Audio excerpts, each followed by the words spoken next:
भैया हम गीतकार शक्ति सूर्या आप सब भोजपुरी श्रोतागण के प्रणाम करतानी।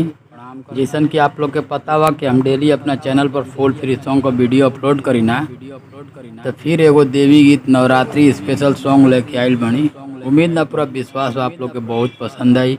जेने का ट्रैक बाटे ट्रेंडिंग पटना से चला था दवैया रे, यही ट्रैक पर ही सॉन्ग बाटे। उम्मीद ना पूरा विश्वास बा कि आप लोग के अच्छा लगी। चलिए ज़्यादा समय ना लेते हुए एक मुखड़ा सुनाओ तनी। एक मुखड़ा कुछ ए प्रकार का बाटे।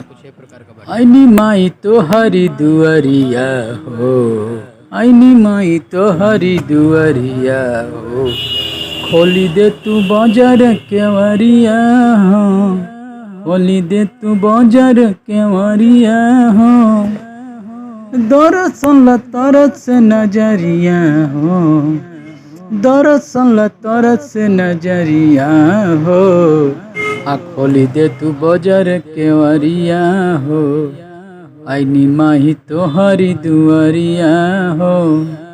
तो ई रहल मुखड़ा। उम्मीद आप लोग के पसंद आई। चलिए अगर पहला अंतरा सुनाओ तनी। सुनिए माई दर्शन देखाई, काहे विलम्ब करतानी,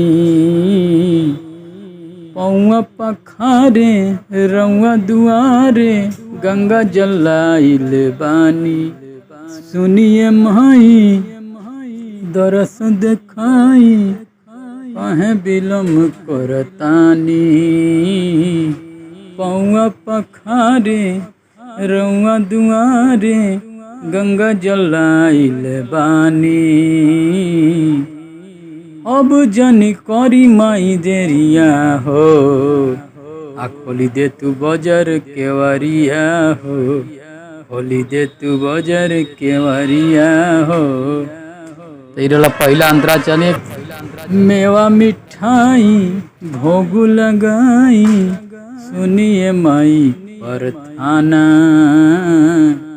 शक्ति सूर्या शीश झुका के करेले माई होया चना। इसे भी 2 बार गाना है।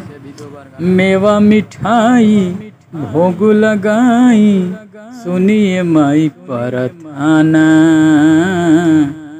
सुनिए माई परथाना, शक्ति सूर्या शीश झुका के करेले माई हो याचना। और जीबाई है बेरी बेरिया हो, खोली दे तू बाजार केवरिया हो, दरअसल तरस से नजरिया हो।